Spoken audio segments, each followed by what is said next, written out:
자, 이제 서버노트 펴보시죠. 344페이지요. 예.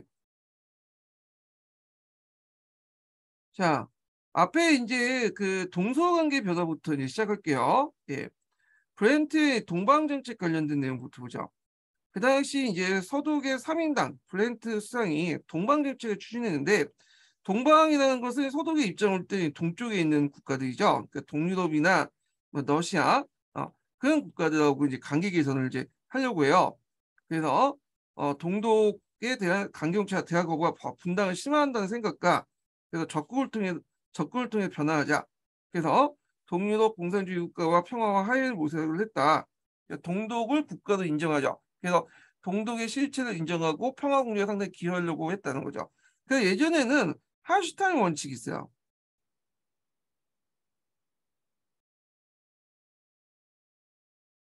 이 하슈타인 원칙은 그 당시 서독의 외교장이었던 하슈타인이 내세웠던 원칙인데, 그 당시 소련을 제외하고 동독과 수교한 나라들은 우리는 수교를 못하겠다. 그런 원칙이 하슈타인 원칙이야. 그래서 그것 때문에 이제 동유럽 국가들이 서독하고 수교를 못했거든요. 근데 이제 이 브렌트 때 하슈타인 원칙을 깨버렸죠. 그러면서 동료 국가들하고 이제 수교를 하기 시작을 하게 돼요. 그래서 1970년 소련, 폴란드, 체코슬로바키아 각각 조약을 맺고요. 이때 이제 문제가 됐던 것이 뭐냐면 국경선 관련된 문제인데, 폴란드는 이제 특히 이제 국경선하고 이제 갈등이 있었죠.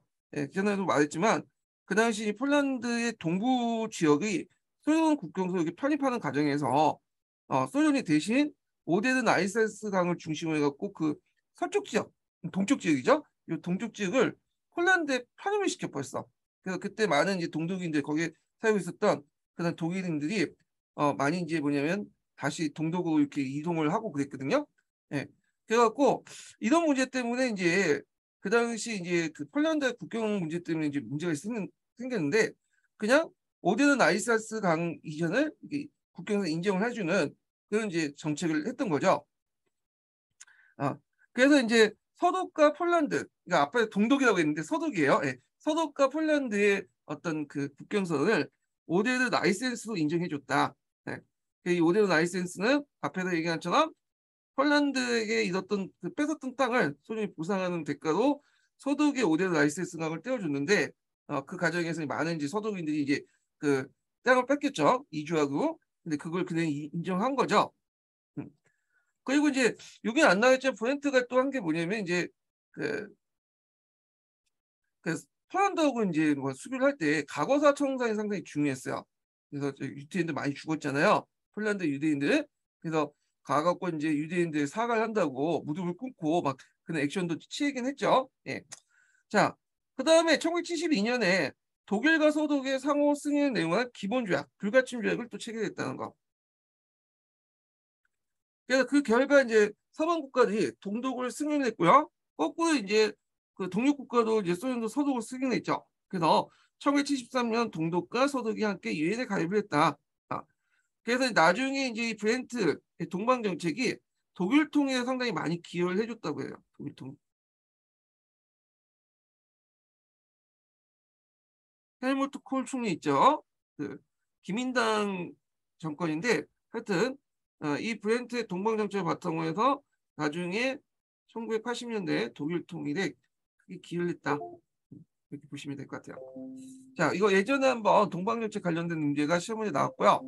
그 다음에 이제 헬싱키 협정을 보죠. 가끔씩 헬싱키 협정 교과서에 나왔거든요. 그래서 나올 가능성이 있어요. 브렌트의 동방정책 완화, 그 다음에 동방 화해 정책과 베트남 전쟁에서 미국 철수, 냉전 기간의 완화, 댕탕트 시대라고 하죠.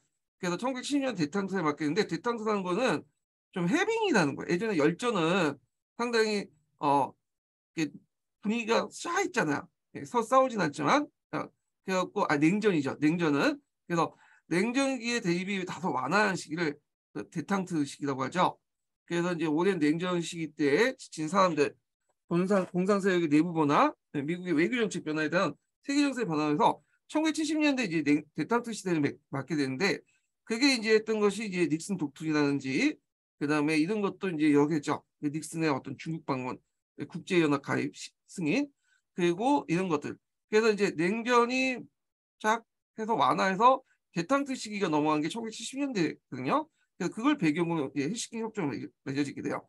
그러니까 유럽의 현존 국경선 상호 인정하고 소련 및 동유럽의 인권, 정치, 사상의 자유 인정을 할 것을 촉구하고요. 예. 그다음에 유럽 안전보장, 경제 가학협력을 도모했다. 예.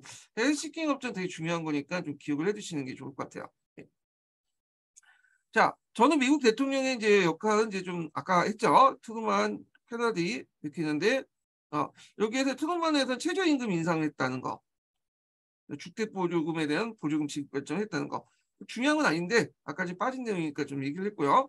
그 다음에 이제 그 넘어서 닉슨 대통령 아까 지금 얘기했고, 얘기했고 존슨 대통령 때 이제 제가 아까 언급했던 내용이 있어요. 시민권법하고 투표권법 있죠. 이거 외워두세요. 그래서 공직 및 기타 직업에서 차별을 폐기하고요. 그다음에 투표권법을 통해서 모든 흑인들의 투표권을 보장하죠. 인종 문제를 해결할 기회였다. 그래서 이게 대표적인 징크루즈법의 대표적인 거거든요. 그러니까 징크루즈법을 타파하게 한 대표적인 법이에요.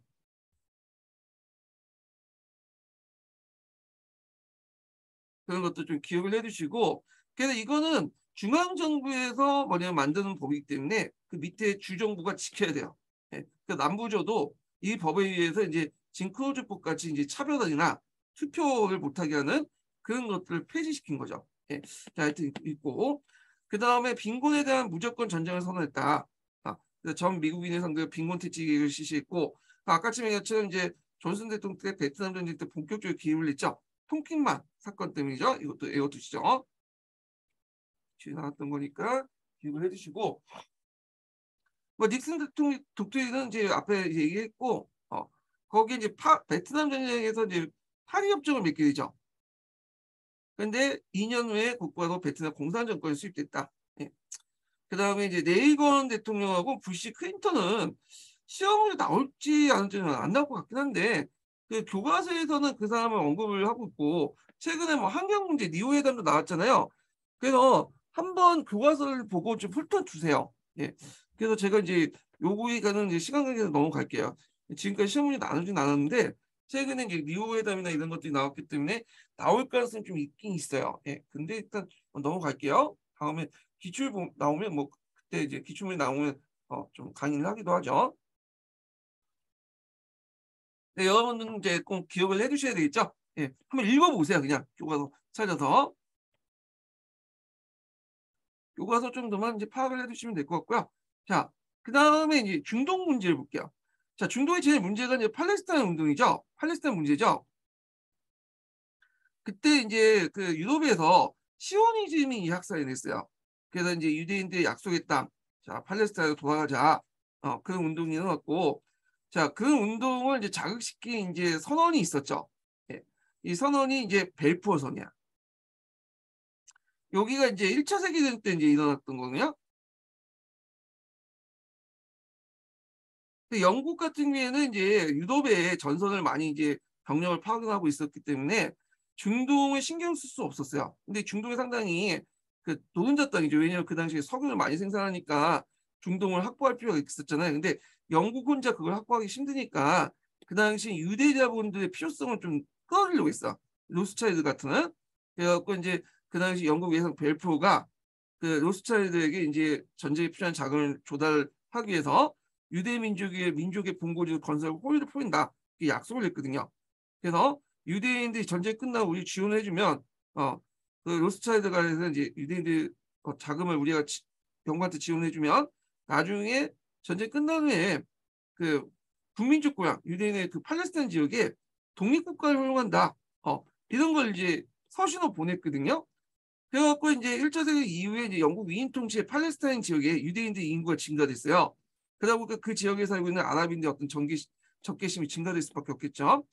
그래서 이제 벨포소를 통해서 그 당시 이제 유대인들에게 그 팔레스타인의 이주를 허용하는 그런 내용의 이제 선언을 했고, 근데 또 양명 쪽은 이제 또 후세인 滅망을 선언을 했어요. 그래서 이때 이제 1차 세계대전 때 이제 중동을 장악했던 게 오스만이었잖아요. 근데 이제 오스만하고 직접 싸우기는 병력이 부족하니까 그 당시 영국 같은 경우에는 그 당시 그 아랍인들, 아랍 부족들 꾀했어요. 그래서 얘네들을 꾀갖고 오스만 제국하고 같이 싸우려고 했거든요. 그래서 이제 그 당시 그 후세인, 그 당시 실권자였던 그 지역의 후세인에게 그 만약 우리하고 같이 싸워주면 너희들 나중에 전후에 모든 아랍 지역의 독립을 지지하겠다. 이렇게 이제 얘기했죠. 아덴과 시리아 서쪽 지역을 제한 모든 그 아랍 지역의 독립을 지지하겠다. 그게 유명한 맥마흔선이야.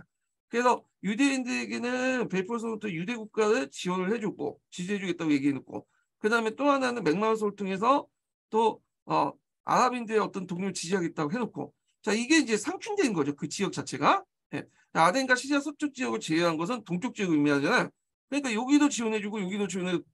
근데 얘네들이 서로 이제 인정을 못하는 가운데서 예, 누구를 여기를 세우면 유대인 국가를 세우면 요거는 국가를 세우지 못하죠. 그리고 여기에 세우면 유대인 국가를 못 세우고.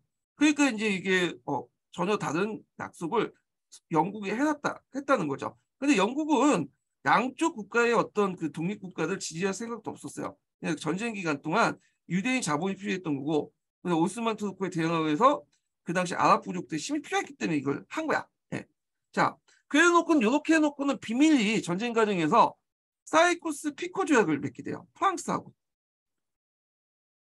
그래서 그 1차적 비밀 영장을 서아시아 지역 영국, 프랑스, 러시아가 분할 점령하겠다. 그래서 이제 세력권을 나누죠. 사이코스 피코 조약. 이거는 비밀 협정이에요. 그래서 얘네들도 그냥 이렇게 해놓고 얘네들도 독립하게 해놓고는 또 양편을 그렇게 거짓말 쳐놓고는 또 비밀령 이게 이제 뭐냐면 비밀협정에서 세력을 나눠서 자기들이 중동 지역 패권을 놓지 않겠다는 거예요. 독립시키지 않겠다는 거예요. 예. 그래서 속셈은 이게 진짜 의도죠. 근데 이거는 가식적인 거고. 그래서 영국은 이런 데는 좀 약간 그래. 그 외교를 할 때도 얘들 보면 자기 힘을 이제 역량을 파악해갖고 좀 약하면 자기 힘이 약하면 상대방 힘을 좀 끌어들여서 거짓말 쳐갖고 뒤통수 치는 그런 것들이 영국의 외교의 특징이에요. 예. 하여튼 이런 것들이 있었다. 그 벨포르 선언하고 맥마흔 선언 나올 가능성이 많죠. 그리고 동시에 이제 사이코스 피코 조약도 좀 기억을 해주시면 될 것 같아요. 이 부분도. 그래서 결국에 1948년에 이제 문제가 생긴 거야. 유대인들이 많이 이주하고 이제 그 팔레스타인하고 이제 갈등을 하게 되니까 이제 유엔에서 이제 정했죠. 땅을 나눠줬어. 그래서 유대 국가의 어떤 성립을 인정해줬죠. 팔레스타인에. 그래서 이스라엘의 어떤 것을 이제 인정을 해주니까 이스라엘이 독립선언을 하자마자 주변의 아랍인들이 이스라엘 공격하게 된 거야. 그리고 나서 일어난 것이 제1차 중동 전쟁이에요. 결국에 제1차 중동 전쟁 때 이스라엘 승리해갖고 결국에는 뭐냐면 그 독립을 했는데 문제는 유엔에서 나눠준 그 팔레스타인 땅까지 그냥 다 먹었죠. 유대인들이. 그래갖고 이제 이게 이제 문제가 돼갖고 2차, 3차, 4차까지 쭉 이어지는데요. 자, 그리고 이제 있고 이집트를 보죠. 이집트는 중동의 강국이죠. 보통 중국의 강국은 그 3대 강국이 이란, 이집트, 그 다음에 이란이죠. 사우디죠. 그래서 이제 이집트에 이제 나세르라는 사람이 이제 등장하게 돼요. 원래 이집트는 이제 왕국이었는데 왕족이었는데 이제 쿠데타를 일으켜서 이제 자기가 집권을 하게 돼요. 그래서 이 사람은 이제 집권을 이제 하고 나서 자기가 이제 중동의 어떤 주도권을 장악하고 국민들을 이끌기 위해서 이스라엘 적대 감정을 상당히 노골화되거든요. 그래서 반 이슬람 정책을 이제 잘 이용을 해요. 그리고 이제 이 사람이 또 이제 아스완 댐을 만들죠. 그래서 이제 그 당시 나일강이죠. 나일강 하류 지역을 개발해서 아스완 댐을 이제 만드는 과정에서 이걸 이제 돈이 필요하니까 처음에 미국한테 요청했는데 미국이 그걸 안 들어주죠. 그러니까 소련하고 또 밀착해. 그래서 아스완 댐을 개발해서 그 나일강 하류 지역을 상당히 개발해. 그래서 지금 이집트가 밀 생산이 상당히 많죠. 예. 예전은 많았지 밀 생산이 많아. 근데 문제는 이집트 인구가 지금 1억이거든요. 1억이 넘어요. 근데 그 1억 인구를 먹여 살리기 힘드니까 자체 밀 가지고 많긴 많지만 그래서 지금 러시아 우크라이나 전쟁 러시아 우크라이나한테 막 수입을 해왔는데 지금 우크라이나 러시아 싸우는 바람에 지금 많은 이제 뭐냐면 사회적 혼란이 불러일으킨다고 하죠. 하여튼 막대한 이제 뭐냐면 밀을 생산하는 기반을 만들어줬고 그리고 돈이 더 부족하니까 아스란 땅 가지고 이제 돈을 할 때 뭐 소련 자금도 이제 지원받지 더 돈이 부족하니까 그 당시 1956년에 나세드가 수에즈 운하를 국유화했던 거야. 이 수에즈는 그 당시 운하는 영국과 프랑스가 공동 관리하고 있었거든요. 근데 얘네들 승인 받지도 않고 그냥 운하를 국유화할 뿐인 거야. 그러면서 이제 영국, 프랑스가 이거 이제 안 되겠다, 손 좀 봐줘야 되겠다 해갖고 누굴 끌어들이면 이스라엘을 끌어들여. 그래서 3자가 이제 비밀 외교 협정을 맺어가지고 이제 이스라엘 치자 그렇게 이제 한 거죠. 그래갖고 이제 일어난 것이 2차 중동 전쟁이야. 그 이스라엘이 이제 먼저 성봉대 역할을 갖고 공격을 하고 영국과 프랑스가 이제 공수부대를 파견해갖고 뭐냐면 이스라엘 지원을 해주고 결국엔 전쟁은 누가 이겼냐면 이스라엘이 이겼죠. 금방 끝났으니까. 근데 이제 그때 누가 개입되면 소련이 개입한 거야. 예. 소련이 영국과 프랑스한테 정보를 주죠. 당장 중동에서 물러나지 않으면 너희들에게 핵무기를 공격하겠다. 핵무기로 공격했다. 거기다 이제 미국이 이제 뭐냐 또 개입을 하죠. 미국은 영국과 프랑스하고 우방인데 미국이 영국과 프랑스가 그 2차 중동 전쟁 그때 미국한테 상의하지도 않고도 익힌 거야.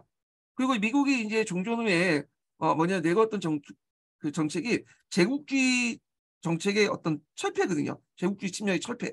근데 영국과 프랑스가 이스라엘과 짜고 제국주의 침략을 하고 있는 거잖아.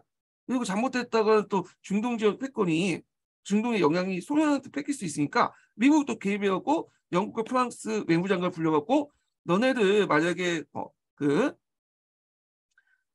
병력을 철수하지 않으면 소련이 핵무기 할 때 우리 핵우산을 제공해주지 않겠다. 이렇게 어림장 놓은 거죠. 이때 영국과 프랑스는 핵무기가 없었죠. 그러니까 영국과 프랑스, 이스라엘군은 철수를 하게 돼요. 그래서 2차 중동 전쟁은 전투에서는 이스라엘이 이겼어요. 영국과 프랑스가. 근데 전쟁의 결말은 결국에는 이집트가 이기는 모양새가 된 거죠. 그래서 나세드 이후에 이제 그 2차 중동 전쟁 이후에 나세드의 인기는 중동 지역에 상당히 올라가게 되죠. 자, 그 다음에 나세드 다음에 이제 집권한 사람이 사다트라는 사람이에요. 사다트는 이제 뭐냐면 나세드보다는 좀 온건한 사람이에요. 그래서 이제 이스라엘과 평화협정도 맺고 그러다가 이제 아랍 국가가 반발을 많이 하고 그러거든요. 근데 이 사다트도 그 사다트가 아랍 가격파에 암살을 당해. 그 군대 그 뭐냐면 행진 같은 거 있죠. 우리나라도 국군회 할 때 퍼레이드 하잖아요. 예전에 그때 퍼레이드를 할 때 대놓고 군부에서 이제 뭐냐면 사흘 방역 그 자리에서 그 연락 갈라먹고 있었던 사다트를 죽여버린 거죠. 결국에는 이제 이렇게 있고 또 사다트 시대 때는 제4차 중동 전쟁이 일어나요. 예. 그래서 이제 있는데 3차, 4차 중동 전쟁 관련된 내용은 나중에 기타사 할 때 좀 할게요. 그 부분은. 예. 그래서 이제 이런 내용도 좀 기억을 해주시면 될 것 같아요. 예. 그래서 4차 중동 전쟁 있고 뭐 있는데 이거는 나중에 하고요. 예. 자, 그 다음에 이제 탈식민지와 민족해방을 볼게요. 자, 2차 세계대전 이후에 이제 식민지 제국이 쇠퇴됐는데 이거는 소련과 미국의 정책에 큰 영향을 받아서 그런 거예요. 소련은 그 당시 이제 그 공산권 확대를 통해서 식민지 해방 투쟁을 진가쪽으로 개입을 했고 미국 같은 경우에도 이제 2차 세계 이후에 식민지 제국을 해체하려고 했어요. 그래서 그걸 해체하고 나고 그 해체된 국가에 친미 조건 수입을 하려고 했거든요. 그래서 이제 민족 자결주의, 문호 개방 원칙, 통상관계의 형평성을 이제 그 뭐냐면 내세우면서 미국은 식민지구 해체가 자국의 이익이 도움된다고 판단하고 2차 세계 중에 필리핀의 독립을 호명하고 영국이나 프랑스 같은 국가가 식민지국을 다시 부흥하려는 그런 침략 전쟁 같은 경우에는 반대를 했던 사람이 미국이야. 예. 그래서 더 이상 이제 식민 정책을 못하게 하고 독립을 시키려고 하죠. 이제 결국에는 많은 이제 아시아 국가, 아프리카 국가들이 소련과 미국의 정책에 힘입어 독립을 하게 돼요. 자, 그러면 먼저 인도를 볼게요. 인도는 영국부터 독립됐죠. 근데 이제 그때 영국 애들이 당시에 무슬림하고 신들교들을 이간질 시켰거든요. 디바이드 룰 정책에 있어서. 그러니까 이런 감정 때문에 하나로 통합되지 못하고요. 결국에는 인도 연방, 파키스탄으로 독립되죠. 인도 연방은 주로 신들교인들이 이제 있고, 파키스탄은 주 이슬람. 파키스탄도 서파키스탄, 동파키스탄 이렇게 이제 분리돼요. 이제 여기 서파키스탄, 동파키스탄 원래는 그 한 단 아닌데 여기가 길이가 양쪽이 서 떨어져 있죠. 예. 1000km 이상 떨어졌어.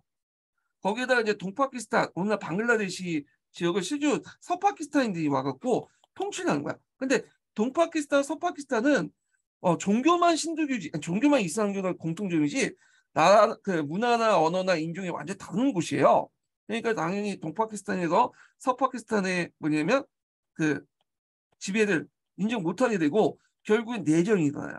그때 이 내전에 누가 개입하냐면 그 인도가 개입을 해서 동파키스탄 독립군을 지원을 해주죠. 결국에는 이 지원에 의해서 1970년대 동파키스탄이 방글라데시로 독립을 하게 되죠. 자, 그래서 이제 후에 독립 후에는 인도 연방과 파키스탄이 주변국의 어떤 지지를 둘러싸고 지배권으로 대립을 하고 있고요. 특히 이제 인도 연방하고 이제 인도하고 파키스탄의 제일 문제 지역이 카슈미르 지역이에요. 원래 카슈미르 지역은 주민들이 거의 90%가 무슬림이야.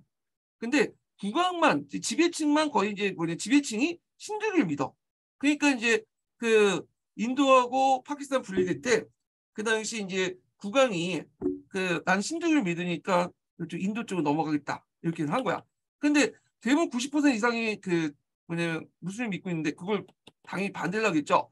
거기에 이제 내전이 일어난 거야. 그 내전에 카슈미르 지방 내전에 각각 인도는 왕을, 파키스탄은 그 민중들을 지지하면서 내전에 개입을 하면서 이제 싸움이 난 거죠. 그래서 결국에는 이 카슈미르 지역을 나눠갖게 되잖아요. 예. 그래서 이제 유엔의 중재로 북파키스탄의 아지드 카시미르와 남카시미르의 자무 카시미르 나누고 그 아지드 카시미르는 누가 갖게 파키스탄. 그 다음에 그 자무 카시미르는 카시미르 인도령 떨어지게 되죠. 예. 그래서 이제 이렇게 나눠진 거. 근데 이것 때문에 또 지금도 계속 싸우고 있죠. 예. 그래갖고 이제 파키스탄 입장일 때는 당연히 이 지역은 무슬림이 대사했기 때문에 우리가 다 먹어야 되는데 그 왜 남쪽 지역을 인도한테 떼주냐? 그러면서 이제 여기에서 막 분쟁도 일어나고 여기에다 또 누가 이제 개입하는 중국이 개입해. 중국이 개입해갖고 원래 이것도 내 땅이었다. 북쪽 지역은 그 카슈미르 북쪽 지역 약 한 10% 땅은 나중에 이제 인도하고 이제 중국하고 싸울 때 그 땅을 이제 그 자기가 원하는 땅을 가져가거든요. 중국이. 그래서 10% 정도는 중국이 가져가고 있어요. 예. 그래서 그렇게 있다. 그래서 한 40대 45% 45% 나눠갖고 10%는 중국을 갖고 이렇게 이제 나눠갖고 있죠.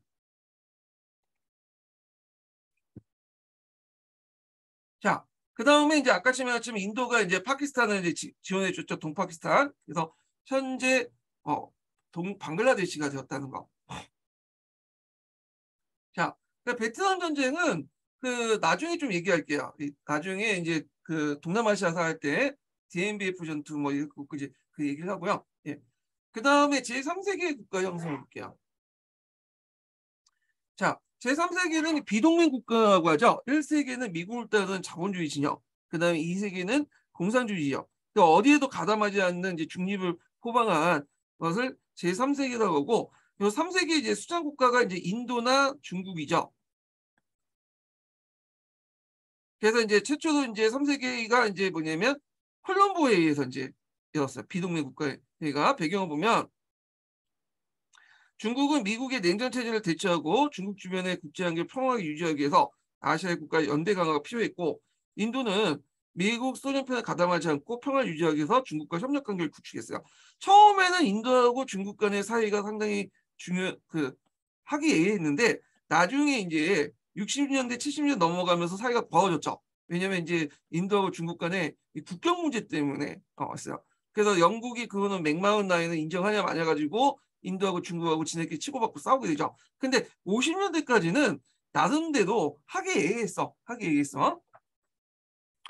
그래서 이제 콜럼보에서 이제 뭐냐면 내가 어떤 평화 원칙 이거 외워두시는 것도 좋을 것 같아요. 가끔 수능 문제에 언급되거든요. 그 영토 주권과 상호 존중, 상호 불가침, 상호 내전과 불간섭, 호혜평등, 평화 공적 이런 거 있고요. 그 다음에 방둥이를 개최했죠. 그래서 5원칙을 바탕으로 해가지고 10원칙을 제시했어요. 그래서 서양사 강좌 읽어보면 5원칙 관련된 내용이 방둥이에 이제 뭐냐면 들어가 있거든요. 그래서 5원칙이 콜럼보이가 아니냐 이렇게 이제 말하신 분도 있더라고요. 근데 방둥이는 그 자세히 보면 평화 5원칙을 다시 재확인했고 그리고 그걸 기반으로 해서 평화 10원칙을 제시했다라고 있어요. 검색해 보시면 있어요. 그렇기 때문에 평화 5원칙을 여기 제시했다는 말이 틀린 건 아니에요. 처음 제시한 건 아니고 확인한 거죠. 평화 5원칙을. 자, 하여튼 반등에서 이제 서구 열강에 맞서 아시아와 아프리카 주체성을 청명하고요. 그 다음에 평화 10원칙을 내걸었죠. 제3세계 형성에 기틀이 된 반등회에서 식민지 배격, 인종차별 철폐, 국제연맹 가입 등 원칙을 채택했다. 비동맹 정상회의이 1961년에 개최됐고요. 그런데 이제 한계를 보면 비동맹 국가들이 이제 뭐냐 미국과 소련의 원조를 받지 않겠다 했는데 실제로 얘네들이 뭐 돈이 있겠어? 없죠. 아시아, 아프리카 뭐 신생 국가들이 돈이 없잖아. 그러다 보니까 그 국가 구설과 경제 개발에서 미국의 서방 원조를 거부할 수 없었고 또 소련도 많이 또 지원해 줬어. 자기 편을 또 끌어들이려고. 그리고 비동맹 운동의 반시민지 반제국주의는 실제 영향이 없었고요. 예. 1970년 초반에 민주주의 경험 때문에 권위주의 독재 정책을 했고 부정부패 족보 정책 많이 했고 아까 이제 얘기한 것처럼 그 중심 국가인 중국과 인도가 초창기 때는 하게 얘기했는데 6, 70년대 들어오면서 또 싸우고 그러잖아요. 그러다 보니까 구심적 역할을 제대로 못한 거야. 그래서 이제 뭐 그냥 상징적 의미가 있다. 그 제국주의에 시달렸던 국가와 회사에 대해서 저항을 집단적으로 표현했고 60년대에 넘어가면 70년 넘어가면 다극화 경향이 보이죠. 거기에 일조했다. 그래서 미국과 소련의 양극화에 반대해서 다극화를 이루는데 뭐 남들 기여했다. 그 정도의 이제 의미를 줄 수 있죠. 그 여기에서 이제 좀 눈여겨볼 게 뭐냐면 여기는 안 나왔지만 다극화의 전개를 좀 볼게요. 예, 여기 좀 안 나왔더라고요. 다극화가 이제 여기 보면 이제 1970년대에 냉전을 형성했던 두 진영 간의 어떤 긴장과 하해 분위기가 조성됐잖아요. 그래서 이제 이걸 이제 해서 6, 70년대 거쳐서 이제 다극화 이제 하는 과정에서 이제 전개가 됐는데 냉전의 대탕트로 넘어가는 6, 70년대에서 다극화가 있는데 예전에 이제 소련하고 미국을 중심으로 국제 질서를 전폐했는데 요게 제3의 이제 세력 아까 얘기한 것처럼 비동맹 그 국가들 이 개입을 해갖고 뭐 이렇게 이제 움직임이 있었어. 프랑스도 있었고 그래서 소련과 미국이 아니라 국제 질서를 제 어떤 새로운 세력들 여러 세력들이 같이 주도하자 이런 것들이 6, 70년대에 일어났다. 그리고 이게 70년대 당대 그 대탕트 긴장 완화 정책을 더 진전시켰다 이렇게 보시면 될 것 같아요. 그래서 이제 그 다극화 현상을 보면 그 소련의 지도력이 약화됐죠. 특히 중국과 소련이 50년대까지는 좀 친했는데 북경과 이념 분쟁 때문에 이제 대립을 하게 되죠. 그래서 앞에서 얘기한 것처럼 이제 전쟁 와중 핵전쟁 바로 앞까지 이제 갈 정도 싸움이 시작돼요. 그래갖고 이제 여기에 보면 특히 이제 1969년에 중국과 소련의 국경지대 우수이강 일대에 군사 충돌이 났고 그래서 중국이 이후 소련과 군사 교차 해소를 노력을 하려고 했고 그 과정에서 막 전쟁이 핵전쟁까지 이제 앞까지 만약 발생을 했다 이렇게 보시면 될 것 같아요. 그다음 중국의 태도 그래서 자기 중국이 제3세계 지도자 원래 3세계란 말이 중국에서 처음 사용했던 말이에요. 그리고 유엔에 또 가입을 했죠. 자, 그다음에 자유진영에서는 프랑스 두골이 독자 노선을 이제 추구하게 돼요. 그러니까 미국에서 벗어나서 독자적으로 했다. 그래서 핵실험을 하죠. 그래서 이제 유럽 영국 다음에 독자적 핵을 만들게 되고 그다음에 이제 중국을 승인하고요. 그리고 이런 것들을 했다는 거. 그리고 이제 유럽 공동체 성장. 이거 끊어서 읽으세요. 독일과 일본의 경제 성장 이런 것도 다극화 일어나고요. 그다음에 이제 68혁명이 일어나죠. 1968년에. 그래서 요거 68혁명 관련된 내용이 서강제에 잘 적혀놨어요. 서강제. 한번 읽어보세요. 예. 그래서 베트남 파병 어떤 운동 등 냉정시 붕괴를 불러일으켰다. 자, 이런 것들이 다극화의 어떤 흐름이었다는 걸 좀 기억을 해두시면 될 것 같고요. 앞에서 이제 얘기했던 평화 5원칙 관련된 내용 한번 읽어보시고 10원칙도 한번 읽어보시고요. 예. 자, 그 다음에 이제 그 1960년대 중심으로 해갖고 이제 아프리카 여러 나라들이 그 독립을 하잖아요. 그래서 이들 60, 70년대 독립했던 아프리카 나라들이 제3세계 운동에 뭐 가입을 했다. 이렇게 보시면 될 것 같아요. 자, 그럼 다시 넘어가서 공산권을 보는데 이거 스탈린 같은 경우는 이제 아버지 했죠. 한 거는 이제 지나칠게요. 그 다음에 후르쇼프 같은 경우에 이렇게 이제 있는데 후르쇼프 같은 건 예전에 시험에 나왔으니까 좀 기억을 해두시고 다만 이제 이게 좀 추가된 게 뭐냐면 그 당시 문화적으로 보면 그 파스타나 나크의 러시아군의 비판전 닥터 지바고가 있어요. 닥터 지바고 유명한 작품이거든요. 그래서 이제 여기 그 서방에서 이게 출판되니까 노벨 문화상에 지정을 했어요. 그런데 이제 이거에 대해서 호이슈프는 파스타나크를 죽이진 않았다. 이게 뭐냐면 이게 금속을 정해놨어요. 이게 아주 이제 소련 자체를 비판하는 내용이 많기 때문에 그리고 이제 그렇지만 예전처럼 스탈린처럼 이 사람을 잡아서 뭐 죽이거나 그러는 하지 않았다. 예. 그래서 뭐 이걸 뭐 사회 비판을 부분적으로 수용했다 이렇게 했는데 하여튼 뭐 그런 건 아니에요. 네, 제가 보니까 이거는 그냥 여기 편집한 분이 그 주관적 의도인 것 같아. 의도인 것 같고 이 닥터 지방권을 통해서 소련 지배 어떤 소련 체제의 어떤 비판을 하니까 프로이초프가 이거 비판을 하거든요. 금술 정하고 읽지 말라고. 그런데 예전처럼 스탈린처럼 이제 파스텔나크를 찾아서 뭐 죽이거나 저쪽 뭐야 시베리아에 유배를 보내거나 그런 건 아니죠. 이 사람은 어차피 서방의 망명을 갔으니까 자 뭐 이런 것도 있었다는 거고 그 다음에 이제 또 외교 정책에 좀 보충할 게 뭐냐면 어, 자본주의와 평화공조를 내세웠잖아요. 그래서 이제 그 당시 1959년에 미국에 방문해서 아인제어 대통령과 정상회담을 갖고 오스트리아의 어떤 중립을 조건을 회복시키고요.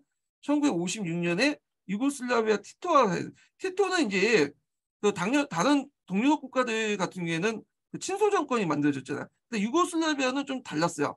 이 티토는 그 2차 세계대전 때 이제 그 당시 그 독일을 대상으로 빨치산 활동을 많이 했고 그 당시 중심적 저항세의 중심이었거든요. 그러니까 유고슬라비아 만들 때 티토는 소련의 도움 없이 독자적으로 만든 거야. 독자적인 힘도 있고. 그러니까 티토는 이제 사회주의 국가지만 그 당시 자본주의 국가인 미국과도 친했고, 그래서 소련하고 좀 적대적이었어요. 이게 제3세력의 어느 중축으로 또 티토를 드는 사람도 있는데, 하여튼 이때 이제 좀 약간 호르초프가 티토와 화해했다. 냉전의 완화 조짐을 보였다 이렇게 보시면 돼요.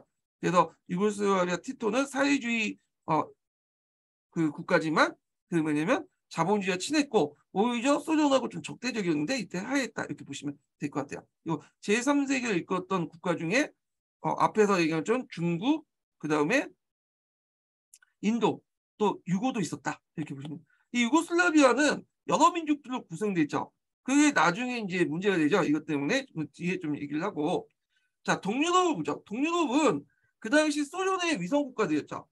유골 제외하고는. 근데 그 당시 이제 후르츠초프가 그 탈스탈린을 내세우니까 거기에 자극을 받아갖고 그 당시 이제 봉기가 일어나요. 1956년에는 폴란드에서 노동자들 폭동을 일으켜서 스탈린주의적 당지도를 축출하고 했고 그다음에 1949년에 수출됐던 고물카를 복귀를 시키고요. 그다음 헝가리에서는 반공투쟁이 일어나죠. 학생들과 노동자들이 소련군 철수, 일당 지배체제 폐지, 자유선거, 포론의 자유를 요구하며 봉기를 했는데 소련의 무력계로 진압이 되고요. 네, 이런 것들을 좀 기억을 해주시면 될 것 같아요. 이게 다 호르초프에 때 일어난 거야. 베르린 장면 관련된 내용은 제가 이제 얘기를 했죠. 이거는 이제 넘어가고요. 그 다음에 이제 이때 호르초프 때 이제 뭐냐면 소련과 중국과의 관계가 악화되고 그 다음에 쿠바 미사일 기지 아카치미 얘기했고요. 그 다음에 또 1950년대 앞에서 이제 아이젠하워 대통령 때 메카시 성분이 있었다. 이것도 기억을 해두시면 될 것 같아요. 브리즈나프 대통령 때는 이제 그 아카치미 이제 그 이 사람은 이제 앞에 얘기한 것처럼 스탈린 정책을 뭐냐면 좀 추구하려고 했어요. 예. 근데 완전한 100% 추구한 건 아니고 그래서 그 이걸 이제 제한된 탈스타를 시작되었다 이렇게 했는데 제한된 탈스타는 뭐냐면 후르시초프의 탈스타 정책과 그 다음에 앞에 이제 스탈린 시대를 정복시킨 거야. 이걸 이렇게 표현한 거야. 50%는 탈스타냐, 50%는 스탈리아 이렇게 이제 했던 거죠.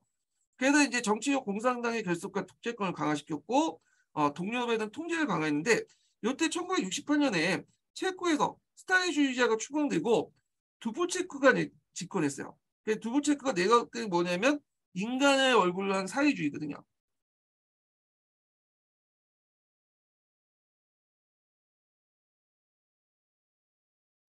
요걸 나중에 이제 누가 또 써먹냐면 뒤에 이제 고르바초프도 써먹어. 네. 처음에 이제 한 그 인간의 얼굴한 사회주의가 두블체크가 이제 얘기한 거야. 사회주의라도 좀 인간적으로 하자. 그래서 이제 이 사람이 이제 체코의 개혁을 시도하는데, 그래서 이 사람은 검열을 완화하고 표현의 자유를 허용하고요. 중앙 관료주의적 계획 경제 대신에 노동자과 관리자의 자주적 경영을 맡기려고 했고, 그 다음에 의제도 확립을 시도하려고 했어요. 그런데 이제 이런 인간의 얼굴한 사회주의 개혁에 대해서 강경파들이 큰 위협이 됐고, 근데 소련 입장에서 이걸 계속 놔둘 경우에는 주변 위성 국가들에게 악영향을 미칠 수 있다. 그리고 자신의 패권을 잃을 수 있다. 이렇게 생각한 거죠. 그래서 이제 브루제네프가 바르샤바 조약기구를 동원해서 체코를 점령해요. 그래서 두부 체코를 이제 체포해서 개혁 이전의 상태를 복귀시키고요. 그리고 공산당 강경파들을 다시 이제 정권을 세우죠. 신성 정권을 세우죠. 이걸 이제 뭐라고 하냐? 프라하가 이제 그 체코의 수도잖아요. 그래서 프라하를 봄이라고 했는데 이 프라하의 봄을 두부 체코가 이끌었던 프라하의 봄을 짓밟게 된 거죠. 그래서 이제 이 프라하의 봄, 두부 체코의 개혁 관련된 내용 좀 기억을 해두시면 될 것 같아요. 그리고 이때 이제 프라하의 봄을 진압할 때 그때 내걸었던 것이 앞에서 언급했던 제한주권론이에요. 사회주의 공동체 이익은 개별 국가의 이익을 우선시한다. 그래서 브레즈네프 독트리라고 하죠. 그래서 동유럽 위성 국가들이 소련 통제에 묶어두려는 방편이었다. 이렇게 보시면 될 것 같아요. 자, 외교는 이제 아까 처음에 했던 이제 얘기인데 1972년에 제1차 전략 무기 제한 협정을 맺고 그 다음에 VNF 미국에 또 정상회담하고 그런 것들. 그래서 1970년 무역협정도 체결하고. 그런데 이제 1979년에 소련 아프가니스탄 침공을 하게 되죠. 사회주의 정권을 이제 지원하기 위해서 침공했는데 이것 때문에 미국과의 관계가 다시 악화되고, 미국은 그 당시 이제 그 반소련군들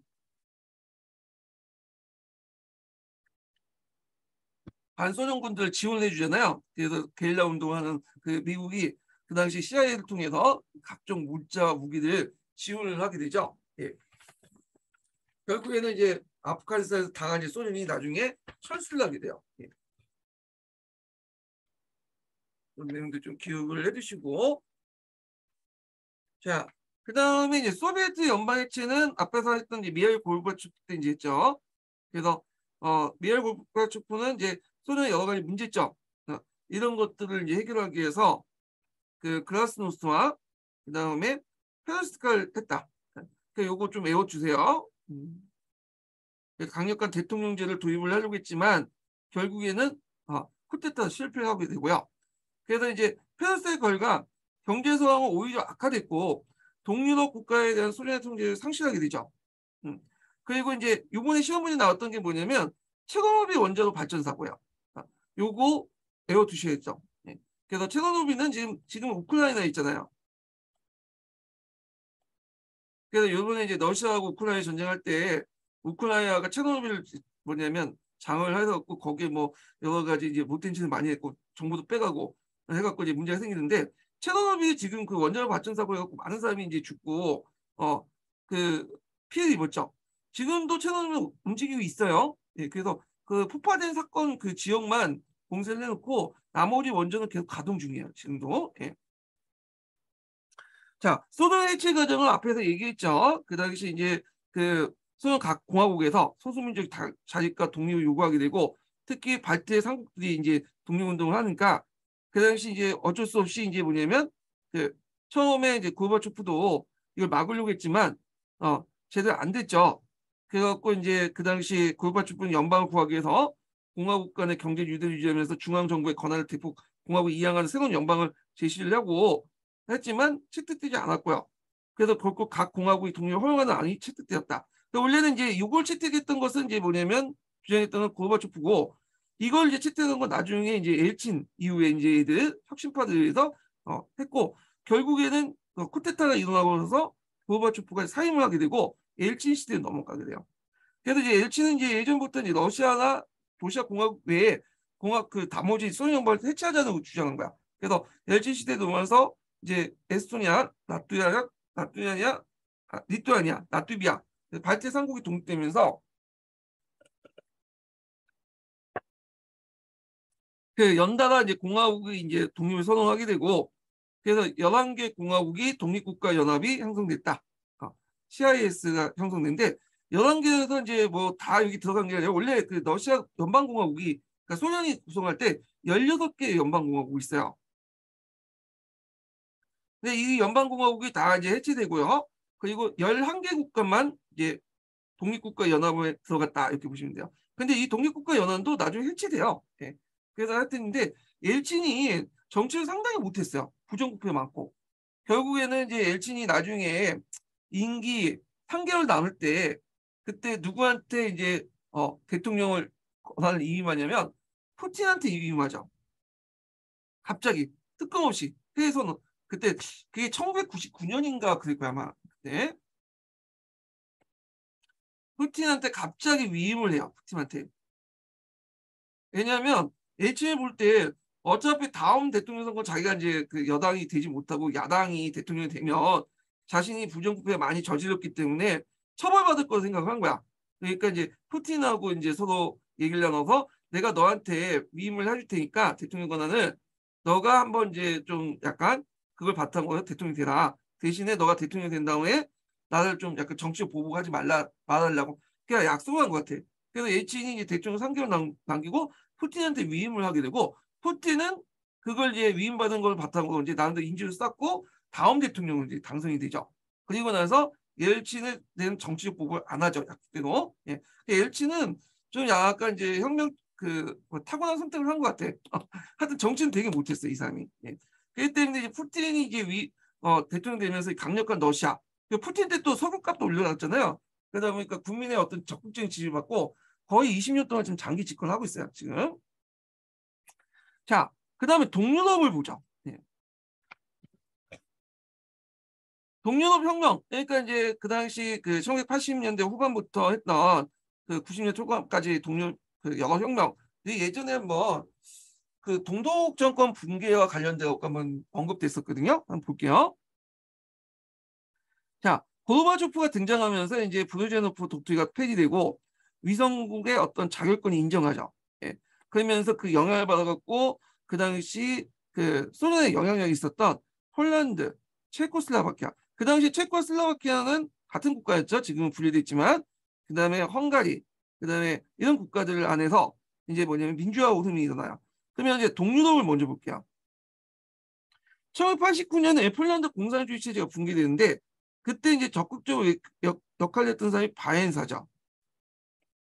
이 사람은 자유노조인 연대를 뭐냐면 출발을 해갖고 요걸 이제 자유노조를 이제 뭐냐면 바탕으로 해서 권력을 장악하게 돼요. 그래서 1980년 바엔사가 이끄는 자유노조 연대가 그다디노스트 협정을 합법화되고 그리고 1990년대 선거를 통해서 폴란드 대통령이 됐다. 바엔사가. 예. 그래서 이제 있고 헝가리를 보죠. 헝가리는 민주 포럼을 이제 통해서 민주화를 촉진시켰죠. 그래서 1989년 개혁파가 실권을 장악해서 일당 독재를 포기하고요. 그리고 이제 요 개혁파 정부가 그 동독 독일 통일에 큰 역할을 했는데 이게 뭐냐면 1989년 5월 헝가리 정부는 오스트리아 국경에 설치했던 철조망과 경비 장치를 철거했어. 이게 어떤 의미냐? 이게 보면 지도에서 보시면 알겠지만 동독이 그 당시에는 동유럽 여행은 가능했거든요. 서독은 잘 넘어가지 못해서 그렇지. 근데 이제 여기 헝가리가 이제 여기를 국경을 개방한 거야. 오스트리아 쪽에 오스트리아니까 개방을 하니까 이제 여기에서 이제 뭐냐면 많은 사람이 왔다 갔다 할 수 있죠. 그러니까 이제 그 당시 동독 사람들이 동유럽 여행은 가능하니까 체코를 거쳐갖고 헝가리 쪽에 갖고 이렇게 오스트리아 넘어가서 독일로 가는 거야. 대규모 뭐냐면 탈출 상태가 일어난 거죠. 그러다 보니까 동독 정부에서 이제 뭐냐면 큰 타격을 받은 거야. 동독이. 예, 너무 많이 넘어갔어요. 이렇게. 예. 자, 그래서 이제 이는 초대정부 구멍을 뚫기 시작한 것이며 동독 정권의 붕괴로 이었다. 이거 좀 기억을 해두세요. 헝가리 정부가 오스트리아 국경선을 개방함으로써 그다음 동독 정권의 어떤 붕괴 배경이 되었다. 뿐만 아니라 1989년 9월에 헝가리 정부는 동독 시민 출국을 호소한다는 서명을 발표하고 이는 동독 시민들이 동독부터 헝가리로 다시 오스트리아에 거쳐서 서독으로 탈출한 루토가 형성됐다. 자, 그래서 이제 있고 동독을 볼게요. 동독은 1989년에 반체제 기세가 이제 등록하면서 1989년 11월 9일 날 동독 정권은 베르린 장벽을 개방했고요. 그리고 이제 모든 국경지대에서 서독 이주가 가능하게 했다. 근데 이 개방 관련된 그것을 그때 외무장관의 어떤 실수 때문에 그렇게 했다라는 설이 있는데 우리는 뭐 그알 필요 없고. 자, 그래서 1990년 3월에 총선거 결과 동독 공산당이 몰락을 했고요. 결국에는 1990년에 10월에 동독은 완전히 서독에 편입시키는 방식으로 소통이 됐다. 90년에 됐죠. 그래서 이제 수도를 다시 이제 베르린으로 이제 옮기게 되죠. 예. 그때 이제 그 과정에서 열강들, 그러니까 그 당시 서독과 동독을 이제 분할할 때 참여했던 국가들이 있을 거 아니에요. 그때 이제 4개 국가가 있었죠. 영국, 프랑스, 러시아, 미국과 그다음에 동독과 서독 이 모였어. 예. 그래서 이제 이렇게 이제 6개 대표들이 모여가지고 타을 맞죠. 그래서 이게 소련이죠. 러시아가 아니라 그 당시에는. 그래서 그때 이제 소련이 이제 상당히 문제였는데 그 당시 서독이 소련의 빚을 많이 갚아주고 원조를 해주겠다. 예. 그래서 그걸 이제 타협을 받고 결국에는 소련의 승인을 받고 독립을 했어요. 예.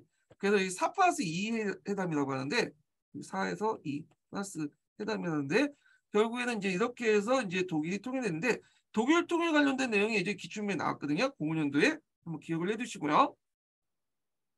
그 다음에 체코슬라바키아 볼게요. 자, 1989년에 시민포이라는 단체가 만들어져서 주도를 했는데 그때 대표자가 하벨이었고요. 그다음에 이미 1977년에 77년장으로 인권탄압에 대응을 했고 그때 이제 요 단체를 중심으로 해갖고 무슨 혁명이 나냐면 벨벳 혁명이 났어요. 벨벳 혁명. 벨벳 혁명은 뭐냐면 그 벨벳이라는 것 자체가 그 옷감의 일종이에요. 옷감. 여자분들은 잘 아시겠지만 이제 벨벳 장갑도 있고 벨벳 옷도 입고 있잖아요. 예.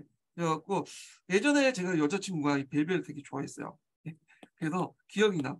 그래서 예전에 한번 신촌에 그 쇼핑몰 갔었는데 그때 그 쇼핑몰 그 마니킹 옷이 있더라고요. 벨벳 옷이. 그래서 내가 그거 입으면 딱 몸매에 딱 맞으면 내가 그냥 사주겠다고 했는데 딱 입어보니까 딱 맞는 거야. 결국에는 제 여자친구한테 벨벳 옷을 그냥 선물을 해줬는데 물론 안 좋게 헤어졌죠 그 여자친구하고는. 예. 하여튼 그 벨벳 혁명이 일어났어. 그래서 나중에 이제 벨벳 혁명 생각 안 나시면 제 여자친구 생각하시면 될 것 같아요. 하여튼 되게 좋아했던 이거. 그래서 이제 이 벨벳 혁명이 뭐냐?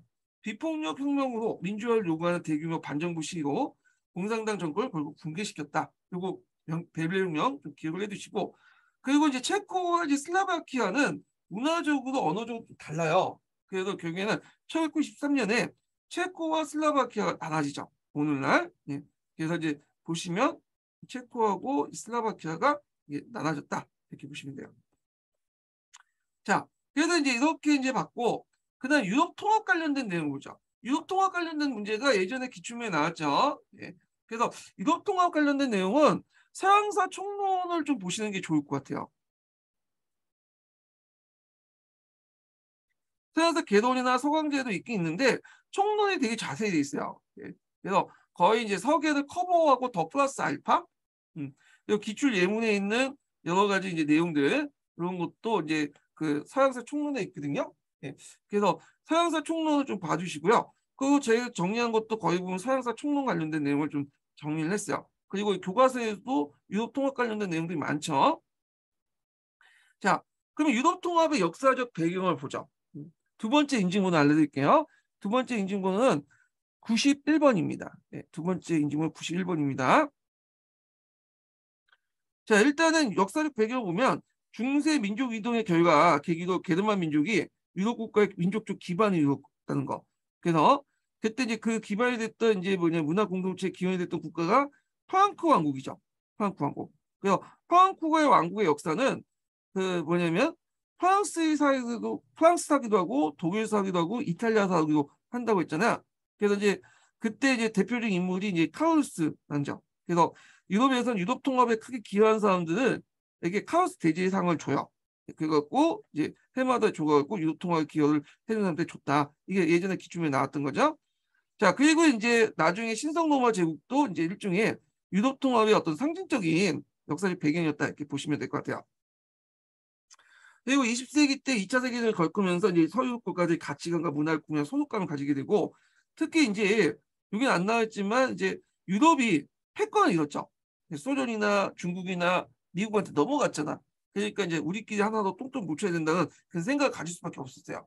자, 그래서 이제 있고, 그래서 이제 여러 이제 중간 단계를 거쳐갖고 이제 유럽 통합을 이루는데, 이 과정에 유럽 평화가 나오고, 그 다음에 그 유럽 석탄 공동체, 그 다음에 여기 보면 유럽 경제 공동체 나오죠.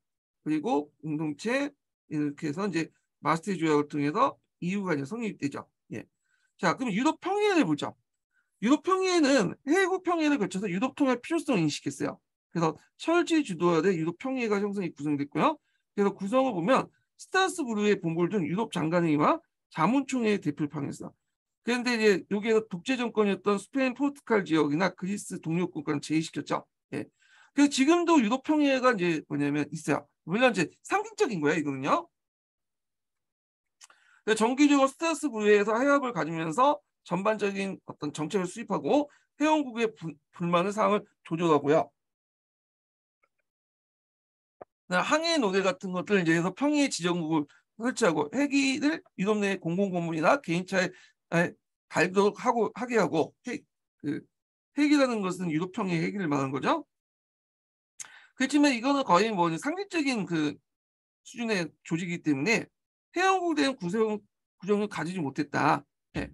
그래서 그렇지만 회원국이 개별국가 자유를 유지하면서 법치주의를 따르고 했다. 그래서 회원국에 대한 구속력이 없고 회원국의 개별국가는 자유를 유지하면서 그냥 자기 법대로 해라. 그런 거야. 그래서 상징적인 회의였다. 이렇게 보시면 돼요. 유럽 평의회는. 그다음 유럽 경제 공동체 볼게요. 자, 유럽 경제 공동체의 어떤 시발이 됐던 그 단체가 유럽 석탄 철강 공동체죠. 요거는 이제 독일하고 원래 프랑스가 이제 했던 거죠. 그 당시 독일은 철강성이 많고요. 그 다음에 독일은 석탄이 많아. 그래서 이거를 서로 교환을 하자. 이렇게 이제 한 거죠. 그래서 예전부터 이것 때문에 말이 많으니까 서로 교환해서 서로 간에 상승하자. 서로 간에 윈윈하자. 이렇게 이제 했던 거죠. 그래서 이제 맺어진 것이 이제 유럽 석탄 공동체야. 그리고 이걸 통해서 또 전쟁도 방지하는 의미도 있어요. 왜냐하면 석탄이라든지 특히 철강성 같은 경우에는 이제 그 전략 물자들이잖아요. 대부분 전쟁할 때 이제 여러 가지 물자를 만들 때 필요한 거죠. 그래서 이걸 통해서 군수 물자도 통제를 하자, 예, 공동 관리하자 이런 의미요. 그래서 결성 배경을 보면 프랑스 경제학자 슈만과 외무장관 모네는 유럽 통합의 진전이 없자 실현 가능성을 통합을 촉구하게 되고, 그래서 철강성이 많은 프랑스와 석탄이 많은 독일이 자원분배를 빌려서 대립을 하는데 서로 이제 공동자원을 교환해서 협력하자.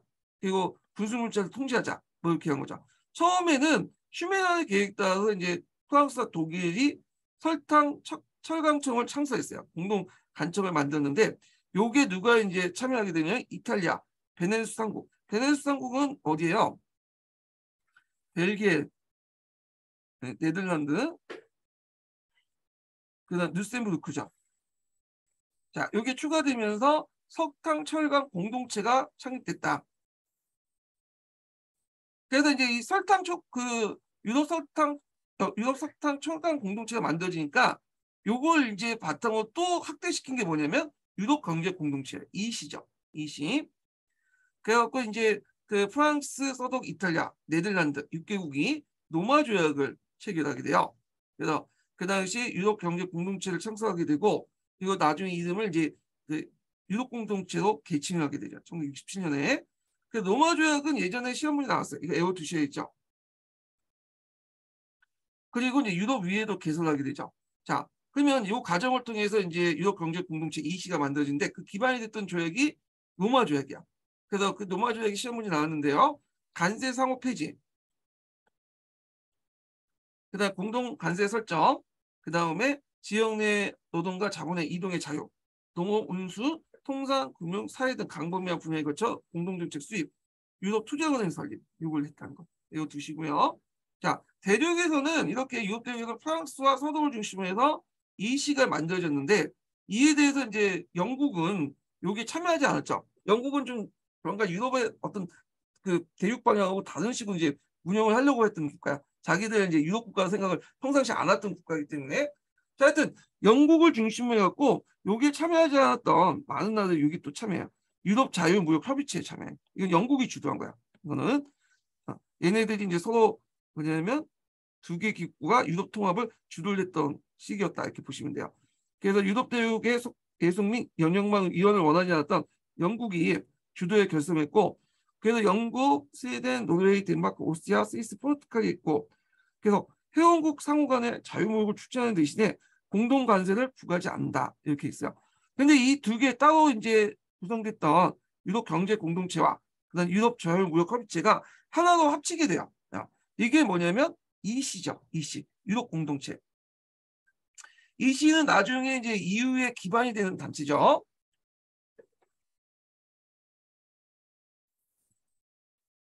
자, 그래서 앞에서 얘기한 것처럼 이제 유럽 석탄 공동체가 EC로 바뀌고 EC가 다시 EC로 바뀌어. EC.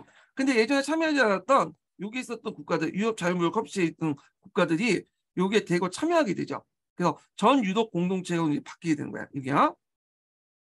그리고 회원국을 이제 확대시켜서 그리스, 스페인, 포르투갈 이렇게 스페인과 이제 그는 원래 이 스페인이 그 독재 국가였죠. 프랑코가 계속 집권하고 있었잖아요. 1970년대 이제 얘가 집권하면서 이제 민주화되기다. 그래서 이제 유럽 공동체로 가입을 되게 되고요. 자, 또 행정공무원 통상 업무를 이 시청에서 다루고 벨기에 수도 브뤼셀에 이제 설치하죠. 각국이 임명한 한 명의 대표로 구성된 집행위원회 지시를 받는다. 평의에서 전원일치보다는 다수의 원칙의 정책을 결정한다는 거죠. 그리고 이제 모든 관세가 이제 이 시안에서 폐지하고 한일 기구가 성립되고요. 농업보조금 지급 일부 활용 등등 했다는 거. 그리고 이제 이 시에서 이제 EU로 넘어가기 전에 두 가지 법이 만들어지죠. 그래서 초창기 때는 단일 유럽법이 제정되고 이걸 확대시킨 것이 마스트리트 조약이에요. 그래서 우리한테 통상 이 마스트리트 조약만 외워두시는데 이 기반이 되었던 조약이 이제 단일 유럽법이거든요. 이것도 외워두세요. 예전에 17년도 기출 예문에 나와 있던 거야. 그래서 한번 나올 수가 있어. 이거. 자, 그래서 국가 규제에 회기를 추구했다. 이게 뭐냐면 이제 예전에 이 시는 여러 국가들이 이제 있는 국제 기구잖아. 유럽 내 국제 기구. 근데 이제 하나의 통합 정치적, 경제적 군사 그 공동체를 만들려면 뭔가 더 강력한 국가 기구에 준하는 어떤 그 법률 체제가 많겠죠. 법률 체제를 마련하겠죠. 그래서 이 시가 단순히 국가 연합이 아니라 국가 연합을 이제 만든 이제 그 유럽 조직이 아니라 하나의 어떤 그 개별 국가의 독립 국가처럼 하나의 주권 안에서 뭐냐면 강력한 구제를 가지고 있는 집행력을 가지고 있어야 될 거냐. 그래서 그 기반을 마련하는 것이 단일 유럽법이고 그 단일 유럽법은 개별 국가의 어떤 그 강제력을 이 시에 통합을 시켜갖고 이 시도 개별 국가의 강제력만큼 행사할 수 있는 권한을 준 거야. 예. 자, 그래서 이제 물품 서비스 노동력 자본에 이동했다는 어떠한 제한도 1992년까지 유럽 공동체에서 폐지를 선언하고요. 그다음 국경 제지선을 사가지고 그 다음에 이제 회원 국가 내 모든 시민이 유럽 공동체 여권을 소집하고요. 은행 계좌 및 개설 및 대출, 무료 혜택, 언어 대학 학위 인정도 이 시 국가에 가능하도록 한 거죠. 그리고 이제 이걸 바탕으로 해서 마스트리트 조약을 맺죠. 이 시의 명칭 EU로 변경하고요. 유럽위의 권한을 확대하고 대외 정책들을 조정하고 그 다음에 공동화 유로를 1998년 채택을 규정하게 해요. 예. 물가 시장을 통합 추진했는데 근데 모든 국가가 유로를 사용한 건 아니야. EU 국가 중에 영국이나 덴마크, 스웨덴은 아직까지 단일 유럽을 유로를 사용하지 않다는 거. 영국은 어차피 이제 그 브렉시트는 나갔으니까 이제 상관없는데 그 유럽 연합이 성립됐다. 오스트리아, 핀란드, 스웨덴이 나중에 추가로 가입이 되고, 근데 최근에 이제 2016년에 영국이 브레스트에 갖고 이제 빠져나갔죠. 그런 내용도 좀 파악을 해두시고 예전에 마스트리트 조약 관련된 내용이 기출문제에 언급됐었어요. 예. 자, 그래서 유럽 연합의 의미는 유럽 여행의 의미가 아니라 유럽 연합의 의미는 역사적으로 오랜 유럽인들의 문화적 정체성에 대한 이상을 표현했다. 이렇게 보시면 될 것 같아요. 자, 그리고 이제 좀 약간 보충 설명을 하면 예, 세계사 교과서 중에 그 천재교육인가? 천재교육에 보면 216페이지에 보시면 뭐가 나와 있냐면 슈갱조약과 관련된 발음도 좀 힘든데. 그래서 이제 쉐갱 이게 다시 할게요. 이게 참모적인.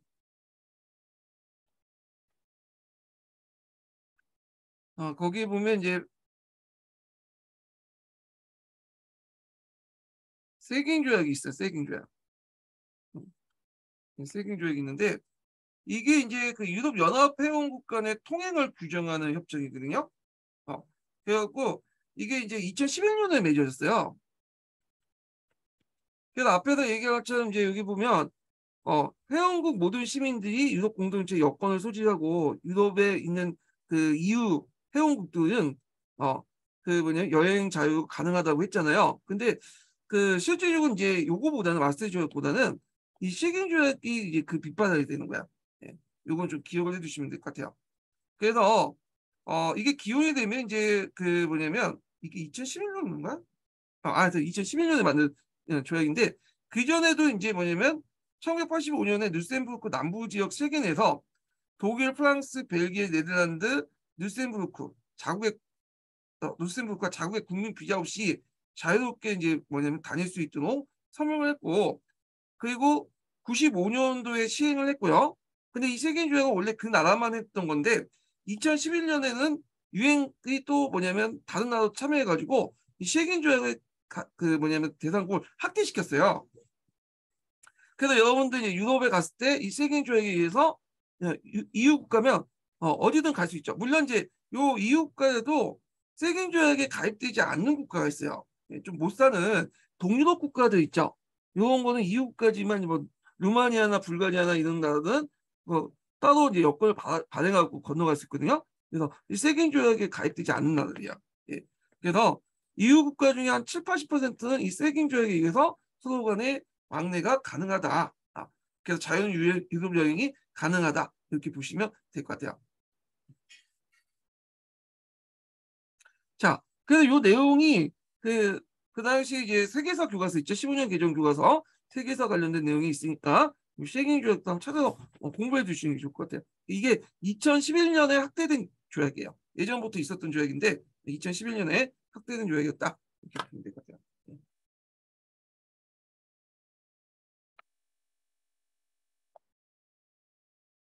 자, 그 다음에 세계 경제 체제에 관련된 내용을 볼게요. 브렌트 우드 체제 있죠. 요것만하고 이제 끝나니까 끝난 다음에 끝나죠. 예. 자, 그 브렌트 우드 체제는 배경을 보면 2차 세계대전 때 무너진 세계 무역 질서를 재건하자.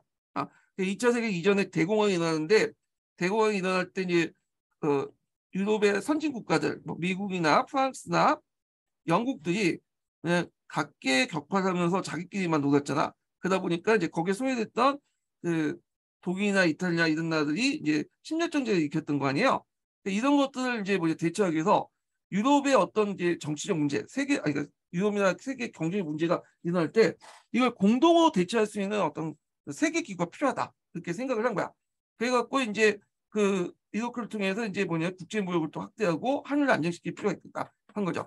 그래서 국제무역 확대, 한일 안정, 세계 경제 재건과 균형 발전, 무역의 자를 목표로 해갖고 만들어졌고요. 그래서 이제 내용을 보면 자, 그 당시 패권이 완전 미국한테 넘어갔죠. 그래서 미국의 뉴햄퍼스의 브렌트 우드에서 모여가지고 미국 중심의 어떤 국제 질서, 경제 질서를 만들자는 거야. 그래서 이제 어떻게 했냐 하면 그 당시에는 근본이 테러를 시시했죠. 그러니까 금을 뭐냐면 매개로 지폐를 발행을 하는 제도가 근본이 태안 제도잖아요. 예.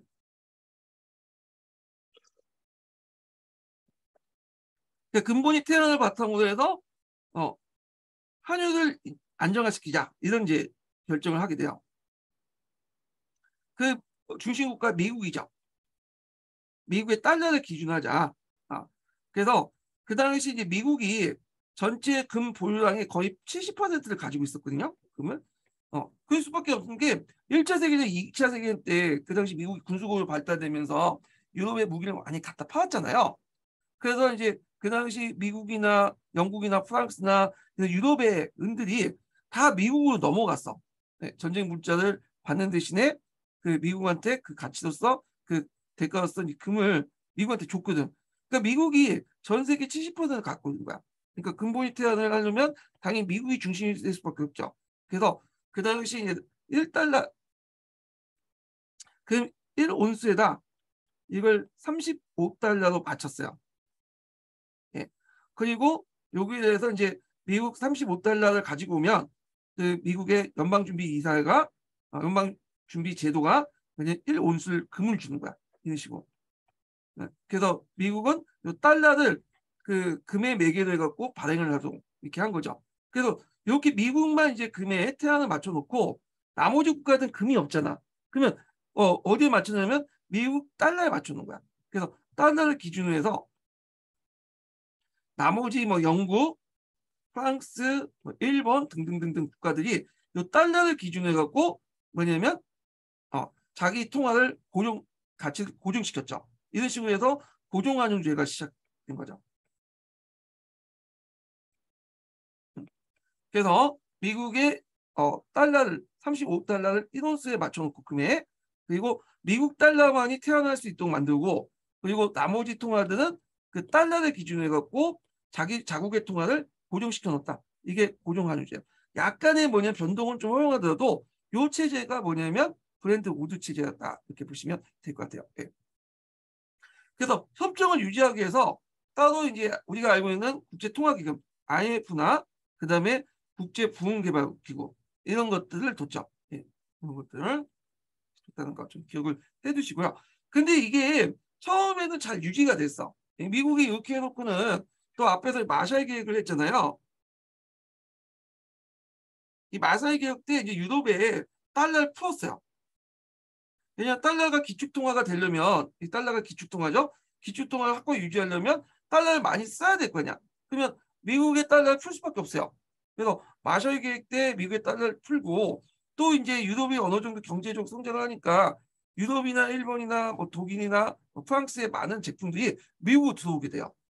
미국은 대신 달러를 주고 그 과정에서 이제 달러를 많이 푸는 거죠. 그러면서 이제 뭐냐 달러가 널리 확산되는데 문제는 이게 너무 무역 적자가 심해지는 거야.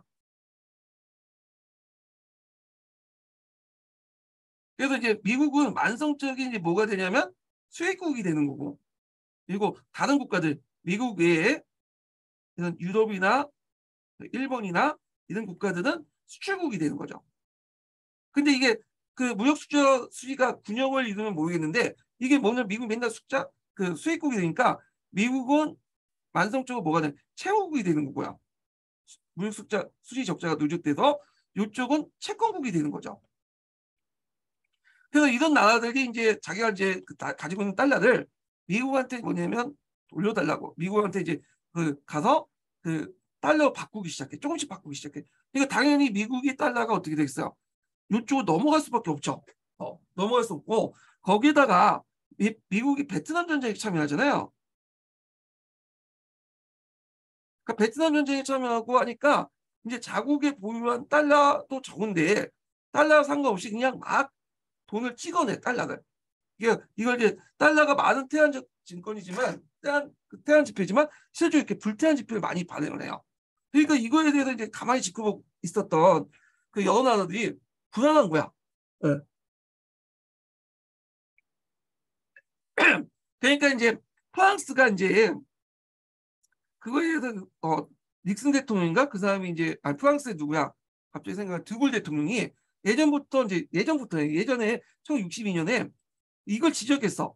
미국은 지금 보니까 무역 적자가 심하다.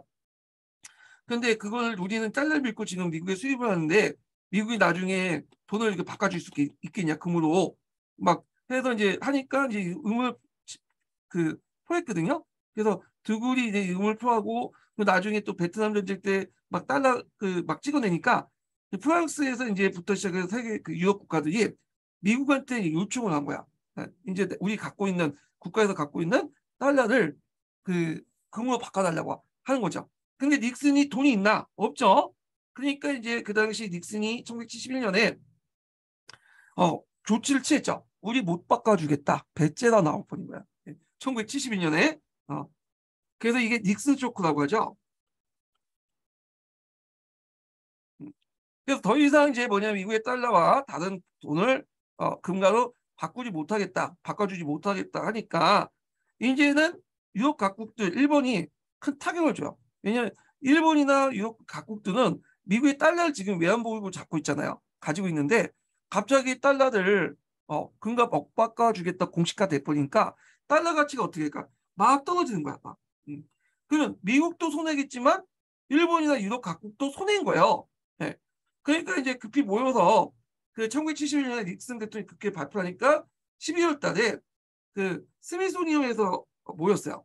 그래서 이제 브레튼 우드 체제를 유지하자. 왜냐면 브레튼 체제가 계속 유지될 경우에는 붕괴될 경우는 자기가 손해니까 각국도 손해겠죠. 달러 가지고 있으니까 달러 자체를 붕괴를 막아야 되겠다. 이렇게 이제 얘기한 거죠. 그래서 어떻게 협정을 했냐면 앞에서 1온스에 35달러였잖아요. 또 그 평가 전환을 했어. 38달러로. 그래서 미국의 달러를 38달러 평가 전환을 하고요. 그리고 달러를 매개로 해갖고 달러를 기준으로 해갖고 각국의 통화를 고정시켜주는 그런 역할을 다시 확인시켜주죠. 그래서 이렇게 해서 대도도 달러를 고정하는 주제로 묶어두려고 했어요. 자기도 손해 안 보려고. 예. 그래서 달러의 금태환을 유지하고 다만 달러를 평가 전환을 하겠다. 이렇게 했죠.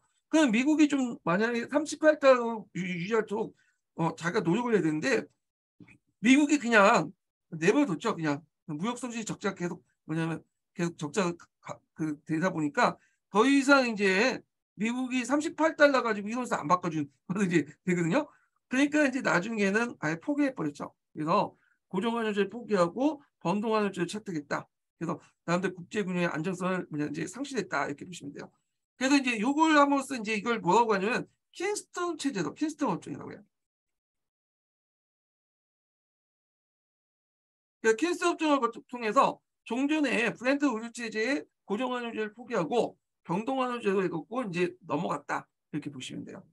그러면 그 후에 달러는 지금도 달러가 기축통화잖아요. 그러면 기축통화를 왜 유지했어 지금? 요거 상관없이 이제는 금하고 완전히 분리돼갖고 이제 진정한 기축통화가 된 거야 달러가. 그럼 달러도 뭔가 가치를 가지고 있어야 될 거 아니야. 그때 이제 키신저라는 사람이 그 사우디아라비아 갔죠. 사우디아라비아 국왕하고 만났어. 그래갖고 너희들이 지금 석유를 팔고 있는데 석유 대금을 달러가 받아라. 대신에 너희들의 어떤 안보를 우리가 보장해 주겠다. 그렇게 해서 서로 약속을 한 거야. 그래서 사우디아라비아가 자기 달러 그 석유를 받을 때 대금을 받을 때 달러를 받기 시작해요. 그래서 사우디아라비아는 중동의 중심 국가죠. 당연히 다른 나라들도 사우디아라비아에 따라서 어떻게 돼요? 너도 나도 이제 달러를 받게 돼요. 그래서 달러가 이제 금에 연동하는 게 아니라 왜냐면 석유에 패깅을 한 거야. 담보로 해서. 결국에는 지금까지도 계속 유지가 됐죠. 그래서 그 당시 이제 그것 때문에 이제 달러 패권을 계속 유지할 수 있었고 말도 안 되는 그 양적 완화 돈을 막 찍어내 갖고 해가지고 했고 그렇게 했는데 하여튼 이런 체제가 있었다 이렇게 기억을 해주시면 되고 그래서 요 과정을 얘기를 했고요. 자, 그 다음에 그때 브레튼 우드 체제에서 이제 만들었던 게 IMF나 세계은행 가트가 있었는데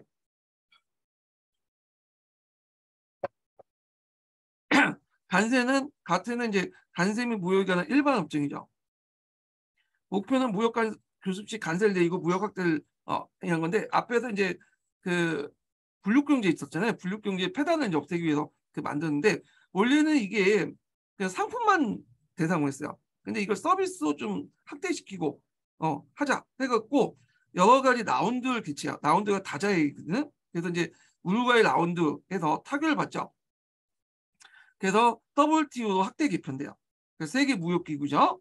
그래서 가트 대신에 등장한 기구로서 강대국들이 자국의 무역 이익을 위해서 불공정 무역 행위를 하고 이를 효율적으로 구제하지 못한 걸 보고 각국의 무역 불균형 악화를 감시하고요. 자유무역을 추구하고 가트 같은 경우에는 상품만 대상으로 하는데 여기 서비스도 대상이야. 예. 그래서 이제 그 우루과이 라운드를 통해서 WTO에서 가트에서 WTO 넘어갔다 이렇게 보시면 돼요. 자, 그리고 브렌트 우드 체제가 붕괴되면서 유럽 각국이나 미국에는 신자유주의가 등장을 하게 되죠.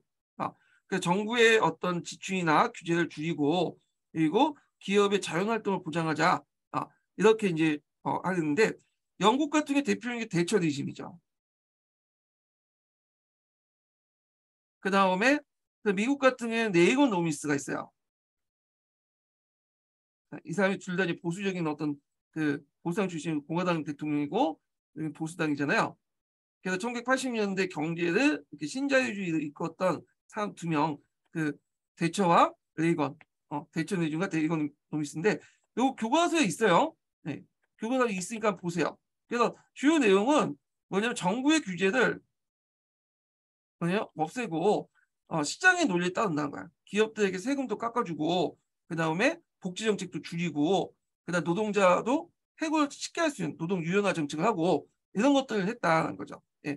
그래서 이제 이렇게 해서 나름대로 이게 좀 성공했어요. 그래서 영국 같은 경우에 대처리즘을 통해서 전형적인 영국병 복지 정책 같은 거 있죠. 그 때문에 예산이 많이 삭감되고 있잖아요. 이런 것들을 강행해서 물론 반대도 많았지만 남들 영국 경제를 부흥시키는 그런 큰 역할을 했다. 이렇게 보시면 될 것 같아요. 예. 자, 그 다음에 이제 환경 문제인데 올해 뜬금없이 환경 문제가 시험 문제 나왔다.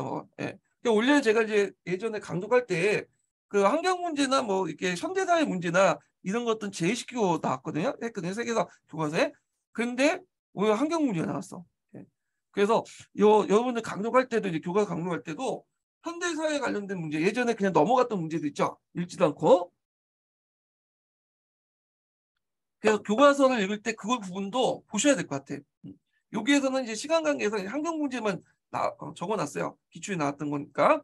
그 외에도 현대사에서 이제 여러 가지 분쟁이라든지 남북 분쟁이라든지 남북 문제라든지 이런 것도 많죠. 그래서 이것도 한번 읽어보세요. 강독할 때. 자, 환경 문제는 이제 리우 선언에서 출발했죠. 그래서 환경과 개발에 관한 공동선언. 그래서 사전 예방의 원칙, 공동 차별화된 책임 원칙을 제시했고, 그 다음에 1997년에 교토 위정서를 공포해요. 예, 그리고 최초로 이제 세계 온실가스 감축회의를 협의를 하게 되죠. 그래서 이산화탄소가 이제 많이 배출하면 메탄이나 이산화탄소 배출하면 그 온실가스가 만들어져서 지구 온난화 현상을 불러일으킬 수 있다. 그래서 잘못하면 우리도 화성처럼 금성처럼 될 수 있다. 이렇게 하잖아요. 그래서 38개국의 선진국의 의무 감축 대상을 지정하고요. 그리고 이때 내걸었던 이제 캐치프레이즈가 지속 가능한 발전이야. 요거 이번에 시험 문제 나왔죠. 그래서 현재 세대가 필요를 위해서 미래 세대 희생해서는 안 된다. 그래서 현대 세대가 미래 세대를 위해서 어느 정도의 이제 그 발전을 좀 늦춰야 된다. 그래서 장기적으로 뭐냐면 지속 가능할 수 있는 발전이 이룰 수 있다는 거죠. 그래서 이 지속 가능한 발전 꼭 외워두시고요. 그 의미도 외워두세요. 그 다음에 코펜하겐 회의에서 기후변화 당사국 총회를 개최해서 온실가스 감축을 모색했으나 선진국과 개발도상 각국의 상황이 달라서 실효성이 있었고 그때 이제 중국하고 미국의 입장 차이가 확연하게 드러나죠. 예. 그때 중국이 이제 뭐냐 개혁 개방을 통해서 산업화되면서 이산화탄소를 상당히 많이 배출을 했잖아요. 그러니까 미국의 입장일 때는 선진국뿐만 아니라 중국 같은 개발도상국도 그냥 이산화탄소 같은 거 규제를 해야 된다. 아, 근데 이렇게 이제 주장을 한 방면에 중국은 미국한테 이걸 유추했죠. 선진국들이 예전에 산업혁명 이후부터 계속 이산화탄소 배출해 지금의 문제를 불러일으키는데 우리가 지금 중국 같은 개발도상국들이 발전하려니까 너네들이 왜 막고 있냐? 너희들이 그 지구에 그렇게 환경을 생각한다면 우리 보고 규제할 게 아니라 너네들이 돈을 모아서 우리를 뭐 이산화탄소 규제를 하든 할 때 너네들이 보조금이나 과학기술이나 여러 가지 혜택을 지원해줘야 된다. 보조금, 그러니까 돈이나 기술 같은 걸 지원해줘야지 우리가 할 수 있지 않느냐. 이런 식으로 의견들이 많아. 미국은 중국 같은 개발도상국들이 이산화탄소를 철저히 규제를 해야 된다고 놀리고 중국은 우리가 하려면 너네들이 돈을 내라. 뭐 이런 논리죠. 결국엔 중국과 미국의 입장 차이가 분명히 드러났다. 이렇게 보시면 될 것 같고요. 파리 기후협약을 맺게 되죠.